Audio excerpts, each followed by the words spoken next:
Welcome back to Tushita Talks to the World. I'm Dr. Christopher Snedden. And just before we start today, I'd like to thank Damien Barbala and Felix Barbala for their visual and musical inputs into Tushita Talks to the World. Much appreciated. It's been a great addition. This afternoon, our time, we're talking about making sense of cyber, or trying to make sense of cyber. The cybersecurity and challenges confronting the use and increasingly, unfortunately, the misuse of information communication technology, or ICT as it's sometimes called. And my guest this afternoon is Dr. Stephanie Koorey from Canberra. Steph manages the Ninian Stevens Cyber Law Program at the Australian National University's College of Law, funded by the Menzies Foundation. Her research interests include human rights, crime, conflict, and emerging security challenges in the Indo-Pacific.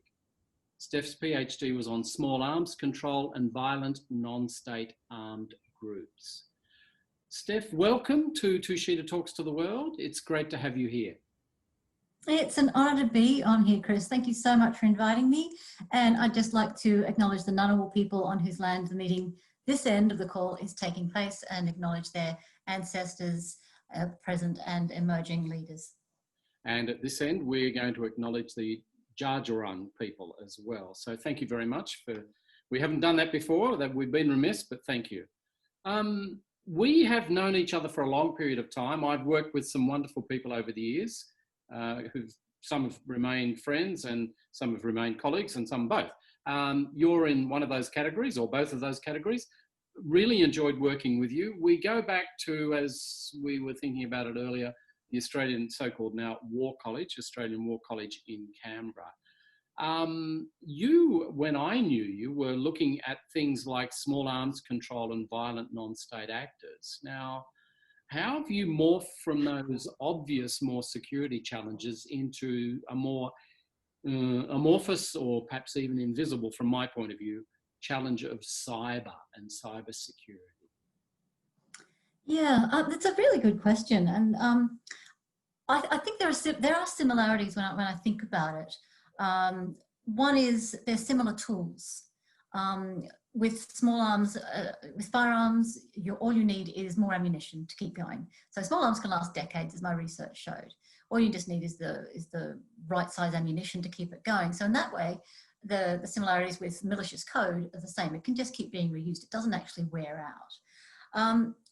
It's also about who the user is. There's, we talk about hackers as being sort of like the bad guys, simplistically, but there are ethical hackers, people who do penetration testing and hacking to make things to make the system more secure. So it's not that sort of like simple bifurcation of, these people are for good, these people are for evil. So I quite like that part about it as well. They're both across the spectrum of safety, security, crime, transnational crime, and conflict, which is the areas that I've found myself most drawn to, most interested in.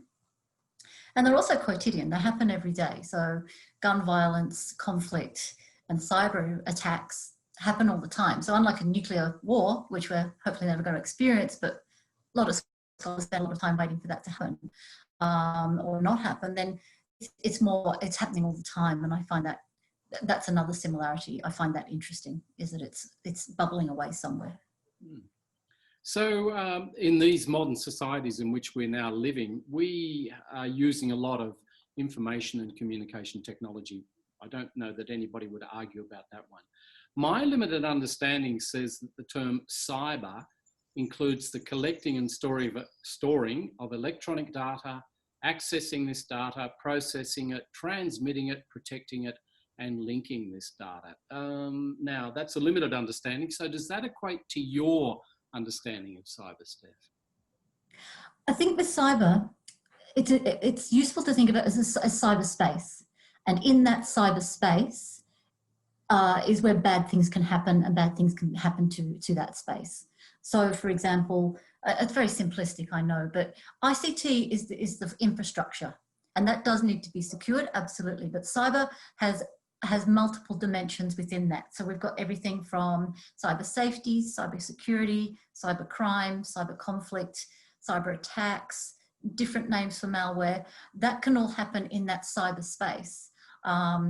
And so if we think about them as cyber as the interconnecting space where things can go wrong on the internet, then that's probably a useful starting point. I seem to recall that you told me once that cyber is a Greek word, though, that goes back thousands of years. Is that correct? Well, not in the words. Yes, it does. So the notion of cyber actually started off with steering a city. It's how you steer a city through its tribulations, through its growth. So it originally had nothing to do with technology. It appears, I've been told in the Bible, certainly ancient Greek texts, was modernized in the 1940s by a US mathematician, Norbert Wiener, then popularized by William Gibson in the 1980s in his science fiction work. And then we picked it up and thought, okay, yeah, that's kind of cool. We're going to use that term. Okay. So there's many issues and controversies concerning cyber, such as privacy, internet safety and security, cyber crime, the so-called dark web, which I believe my grandson has accessed once, much to our horror. But he came out okay. He came out alive, so obviously it wasn't too dark. Who knows what he left behind? Foreign interference and ultimately, presumably this is possible, so-called cyber war. What do you think is the most serious or compelling issue that mug punters like me, who really don't know very much about this particular issue, what is it that we should be lying awake worrying about at night or otherwise? Okay, well, don't lose sleep over it. That's what we pay politicians for, right? So be aware of them and be alert. Don't be, terrified by them, but they certainly do exist. So for me, cyber is a spectrum of risk.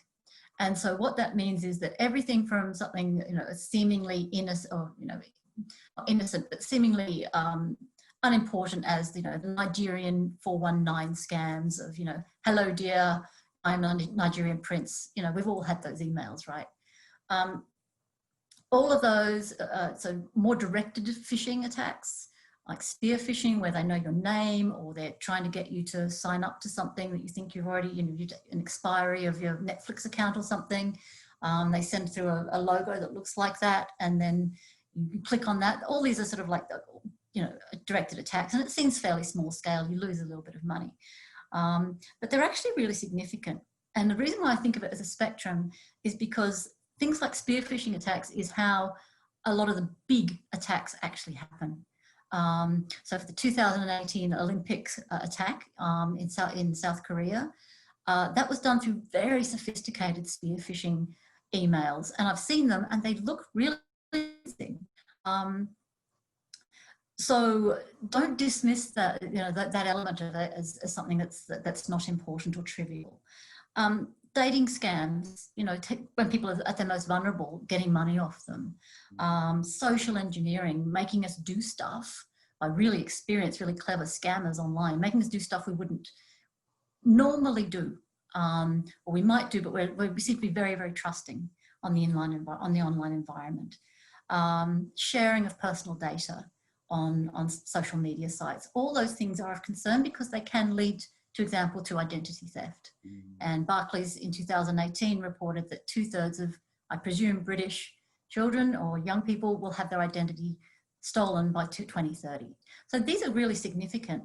And then you go all the way up to like the big attacks, like Stuxnet, allegedly conducted by the United States and Israel against Iran, the Saudi Aramco counterattack, the WannaCry ransomware that came out of North Korea, out of the Lazarus Group, allegedly, coming into, just spreading.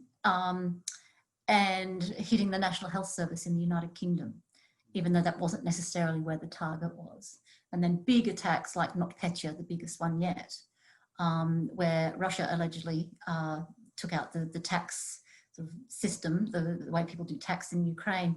So it affected all the businesses doing business in Ukraine while Russia was conducting a war with Ukraine. And so we've got all these elements happening at similar times. And that cost $10 million at least to the companies involved, disrupted global shipping with Maersk being taken offline, affected confectionery companies like and across the globe. So the Cadbury's factory in Tasmania got affected. So they're not necessarily interconnected, but hopefully you can see what I mean by that spectrum of like one thing could lead to something else. It could just be to that, or it could be something much bigger. Yeah, that's, yes, we're all connected in this global world, apparently, more so than what we thought. Has anybody yet invented the term cyber briber?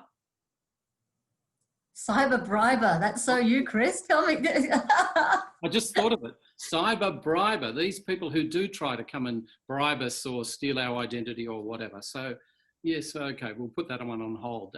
But in terms of monitoring our personal digital presence, how closely are we being monitored, and how much of our data is actually being harvested, manipulated, stored, or whatever? You know, for example, thinking of some of these Google searches that we do, we put in a search and we get interested in something, and then the next day they present ads that reflect what we have been pondering yesterday in our Google searches. So how much are they? How much of our personal data, our personal digital presence is being stored, manipulated? How much? Bottomless pit. We're creating our own digital footprint, and we do that every time we go online. So how we do that and how we limit that, there's ways of limiting it. You can use alternative search engines which value your privacy, for example. So there are alternatives out there. You can turn certain features off. As to manipulated, so there used to be the saying that there's no such thing as a free lunch. Only people of a certain generation know that. I've checked that with a random sample of people under 30. So we're no longer concerned, it seems, that we are getting something for free and we don't seem to be paying for it. So there used to be the saying, if you don't pay for it, then you're the product. So for example, the example you just gave, yes, you know, how much do you really want to buy this? We're just going to keep pushing it out because we know you're interested in it. There's that, but there's also changing your behavior. So if you're not paying for it, then you're the product.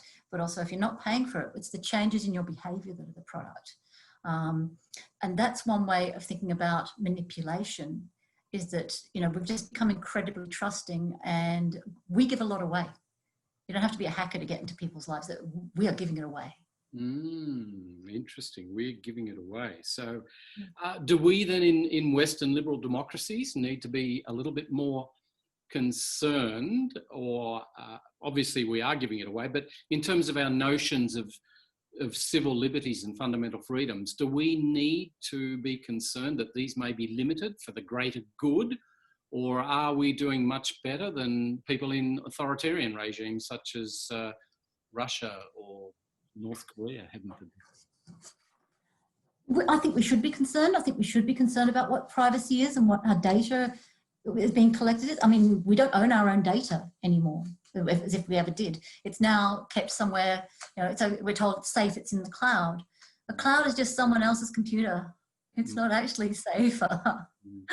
It's faster, more storage, but it's just somewhere else. So we're not thinking about risk and threats the way we should. And I think privacy is something that we're not taking seriously enough.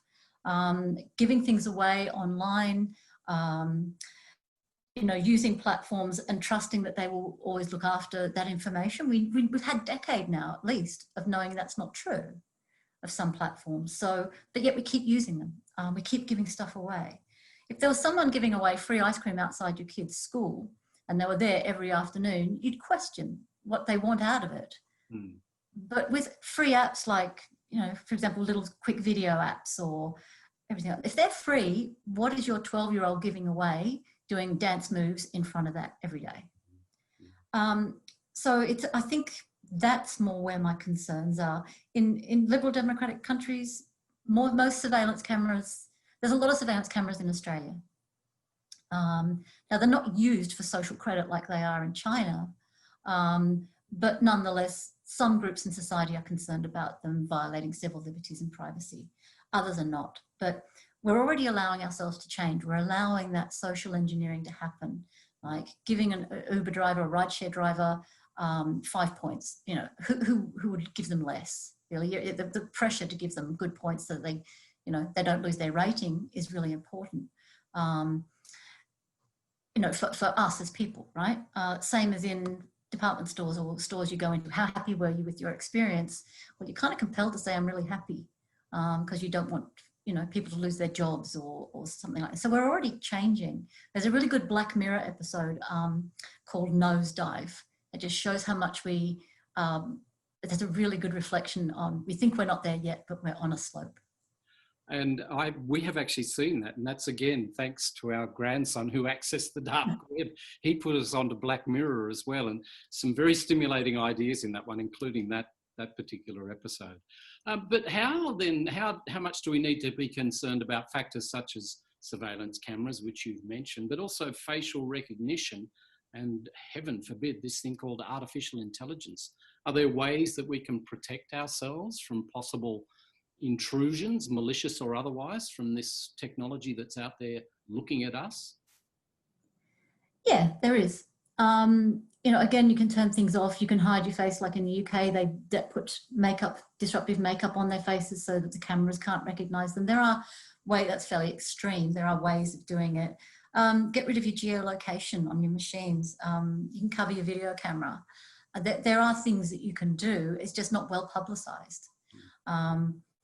And we sort of have to think about, AI is one component, but it's part of a much bigger picture of what the future could be and what are we going to do to mitigate it. So I think those are the sort of conversations that we should be having far more publicly about what future are we heading towards and what do we want to do to modify that or change it.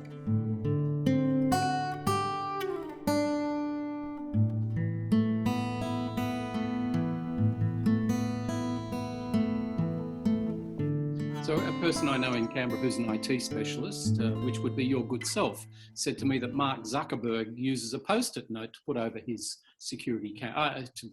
camera on his screen. So moving along a little bit, given your background in security studies, do we need to be concerned about a sort of a Pearl Harbor type cyber attack where it's very devastating, very significant, and takes out a lot of assets, military or otherwise? And I asked that question because my wife and I, Diane and I, were in Honolulu for 5 years, and Pearl Harbor was very much to the forefront in people's psyche over there. And it was a devastating attack, although, as I used to say to the Americans, there was more Americans actually killed, I think, in the bombing of Darwin, which was more than one. Pearl Harbor was a one-off. But nevertheless, while I was also in the US, in 2017, China allegedly stole the data from Equifax, which impacted on 145 million people working in America, mainly Americans, but me, working for US government organizations. So we point the finger at China, but how do we need to be concerned about other nations such as China, such as Russia, such as North Korea, or do we also need to be concerned about non-state actors in terms of a sort of a Pearl Harbor type attack? Yeah. I think the idea of waiting for a digital Pearl Harbor, I think that's a mistake. And also the discourse out of the US is, we have to wait for the digital Pearl Harbor, but also senior officials saying we're already at cyber war because we've already had these massive attacks. We've got massive cyber espionage from particularly China, allegedly. Massive attacks like Russia is conducting on Ukraine that affects the world. It affects other countries' economies. It affects companies, affects individuals. It affects health services. The attack on the Olympics in in South Korea, you know, when the world is meant to be coming together for good, to have that sort of thing disrupted. I think we have to reframe the way we look at this and reconsider what we mean by attack. So are we already in a World War III?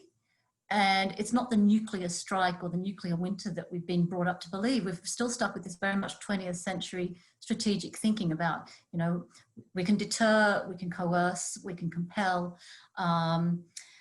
Deterrence doesn't work in this sort of scenario, as far as I can tell. Coercion might, but not necessarily. So we might be in this sort of grey zone or warm war. And if we maybe start to accept that and see what that feels and looks like, then maybe we'll be able to consider these a little bit more with nuance and understanding as to what they actually mean.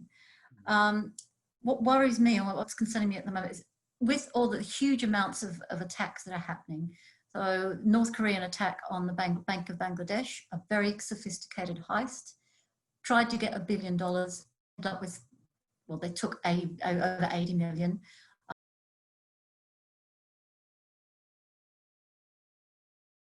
This is significant, along with all the other things that the North Koreans allegedly are doing to undermine the sanctions regime, which is meant to be stopping North Korea's nuclear program. So if the country is circumventing sanctions and getting money other ways, then has economic statecraft reached a crux point, and we, you know, measures short of war now are not actually, may not work anymore. So it's going to change the way states behave. And it already has. I think we need to admit that. As for non-state actors, the US did take down ISIL, digitally as much as kinetically in Iraq, and, you know, Syria and Iraq. So that's already happening. There are other people who are on the net, you know, in these anonymous channels that do that reinforce ideas and ideals. And I can get onto that a little bit later if you like, but that's sort of what my thinking is in that sort of strategic space. Okay. But what about, one of the things that's changed also in my lifetime is that the Australian Security Intelligence Organisation has now changed its focus from looking at left-wing organisations to right-wing extremists. And it seems that the internet and all of those pieces of technology are something that groups such as that are using to their advantage and perhaps possibly our disadvantage. And apparently ASIO is now spending about 40% of its time monitoring right-wing extremists. And along with all of that comes disinformation and fake news and all of those sorts of things. So elements such as them and criminals are using the internet to their advantage, I guess. And yeah. What do we do about all of that? Well, all extremists are concerning, right? Because they're not abiding by the norm. And terrorism is a tactic, anyone can use it. So, you know, we needn't allocate it to any particular groups. What I'm concerned about is in this space is that, yes, you can get onto these groups and have private conversations where you just reinforce curious beliefs, shall we say. For example, what started as Pizzagate in the US with the Clinton campaign and this massive misinformation coming out about Democrats, not only the hacking, alleged hacking by Russians, but also the fact that this idea could somehow now manifest enough for people to believe it, that, you know, US politicians of a particular, political bent, you know, are conducting horrific satanic sort of type bestial behaviors. That sort of morphed into QAnon, which is now internationalized and has come to Australia. And now we've now got those underground groups where we've got significant portions of society believing stuff that just isn't true and which sort of defies belief by those of us who look on this and wonder how and why this could spiral like this. And we saw this with the groups like individuals that were using these channels, these secret channels, anonymous channels, where they just reinforce each other's beliefs. So we saw a rise of incels a few years ago, so involuntary celibates. And it was sort of mainly young men on there, you know, why can't I get a girlfriend? Everyone else has a girlfriend. And they write manifestos. and they get into vans and they run people over in the street, and their targets are anyone who's a couple or a good-looking woman. So that to me is a type of terrorism. I've had debates over this and people disagree with me, but when you get those ideas reinforced, and the power of the internet to do that to people, and the reach of the internet. So there was this Swedish, his name is PewDiePie. Anyone under 30 will know him. So he started off being famous. He's got the most followers on YouTube, more than Justin Bieber, more than Ed Sheeran, more than any famous person you can think of. And he started off doing himself watching scary videos or video games, and he got a following. Then, to my mind, he started to think he was invincible. And YouTube has now since changed its policies, but this guy got 2 young men in India to hold up a racial sign by paying them, a racial slur sign, at least. He did some other things that were completely distasteful and racist. But here's the sting in the tail. The Christchurch bomber, in his final moments, said, subscribe to PewDiePie. So it's not just extremists, it's the manner in which things can unfold. Yes, all right. Well, there's another condition apart from what you've just mentioned, and that's called nomophobia, which is the anxiety that arises when we become distanced from our mobile phones. Yes, mine is within reach, so I'm okay. I don't suffer. Mine too. So we're okay, but as for other people out in the community, perhaps. But I wanted to ask you about cyber and cyber attack. What if there was a cyber attack that disabled our electricity grid, for example? How would we then power our computers and recharge our mobile phones? Is that something that, again, ordinary punters like me, who use a mobile phone not every second, but on occasion, how can we survive this sort of a particular scenario? Is it something we need to be worried about? Yeah, probably. I mean, what worries me more actually is people who connect everything. So it's the Internet of Things, IoT. You've got your smart speaker connected to your lights, connected to your home security system, connected to your phone, which is connected to your passwords, connected. If everything's connected and the electricity goes down, you're locked out of your house, and you don't have any lights, and then you're in a different type of trouble as well, but you're also in danger of being hacked because everything's connected. I actually think it might be a relief to be disconnected, at least for a bit. You could come back to me in 10 years' time and check, but it might, this internet and electricity and constant connectivity and constant temperature control is only pretty new. So I think we need to remember that. There are backups. Certainly in developed countries, there's generators and there's other backups in industrial control mechanism controls security around them so that they don't go down. But anything can be hacked. But it might be a relief that we go back to writing by hand and saying hello to our neighbours, maybe at least for a bit. And then, should Mad Max scenarios break out, then I can say I was wrong. Well, I guess this is one of the advantages or disadvantages of living in the country, that more than once a year, probably 3 times during storms, we do have blackouts, and they vary from, maybe a minute to one we had overnight. It might have been 5 or 6 hours. And the other thing is we're second-class citizens in terms of technology. We have now connected to the national broadband network, but that took a period of time, and for a long time we had very slow internet speeds and things like that, and we don't get the rates of data that people in Melbourne, Sydney, Canberra and places get. So, but we're okay being second-class citizens because it gives us this resilience and those things that you just mentioned. We've been practicing those for years.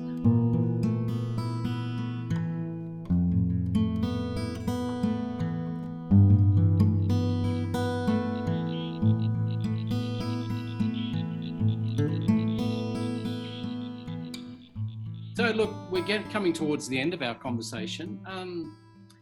Could I ask you for your 3 takeaways then that you think are very important in relation to this whole cyber issue, Steph? Yes, thanks, Chris. I think So okay, first one is practice cyber hygiene. So, and trust no one, including yourself. So if these big attacks, seriously, if these big attacks are because we're so socially engineered, we're so needy, we're so trusting, then we have to stop before we click. That's going to be a whole new way of doing things, because, you know, we're on the phone, I have to click for this. Pause, count to, I don't know, your favorite number under 4, and just think, do I actually have an account for this thing that tells me my credit card hasn't gone through? Do I actually need to click on this now? Can I just wait a minute? You know, do I need it? Just take a second and pause. And part of good cyber hygiene is passwords. How many people watching this password is the word password? Name of their dog and their street number. I think I know the answer, and it's really far too high. It shouldn't be higher than 0. Number 2, this is a long game. Surely the way around that is not to have a dog. Sorry. Or to have someone live. There you go. Again, another case for taking to the hills. Mm. This is a long game, so educate yourselves. There's plenty of resources out there now. Think about the sort of future you really want to live in. And third, it's not all bleak. There's actually some really good developments. The US is indicting people in the North Korea, China, and Russia for many of those attacks that I mentioned coming out of Russia, China, and North Korea. So that's happening, and that's happening this year. It's taken them years. Silk Road, they've finally taken down the guy, they've finally convicted, they've finally dealt with the guy from Silk Road, which was the black market on the internet. It's taken, again, 7 to 10 years. Mm. We've got an Australian cyber security strategy, making Australia the safest place to live and work in the world. And let's see if that can work. They're serious about making that happen. As consumers, we can ask for warning labels. Everything we've got, as I said before, we're sort of trusting, you know, this has gone through the Play Store, or this is safe enough to use. There is a downside to all these things that we're using. So why don't they come with warning labels? Like we have nutrition labels. You know, I can pick up something in my kitchen, it might be too high in sugar. I can't pick up my device and say, this is watching your every move. We need warning labels, and I'd love to lead a consumer charge on that one. Mm. And we have been behind the 8 ball bit, but there are laws coming in that actually are protecting data transfer and privacy in the European Union, in the United States, and these are all moves in the right direction. So I don't think it's at all bleak at all. I think there is quite good reason to be optimistic that we can live with this incredible connective technology and just be aware of what the downsides of that are.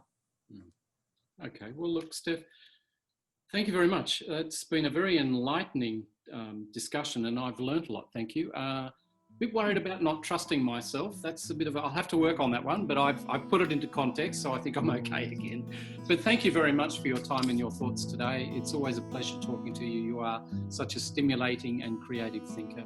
Really happy to have you involved with us today on Tushita Talks to the World. Thank you, Steph. Oh, it's been an absolute honour to be on Tushita Talks to the World, and it's a great series, so well done for initiating it. I think it's been super. And thank you for having me. Thanks, Steph. Thanks. We'll talk to you again soon. Thank you. Bye.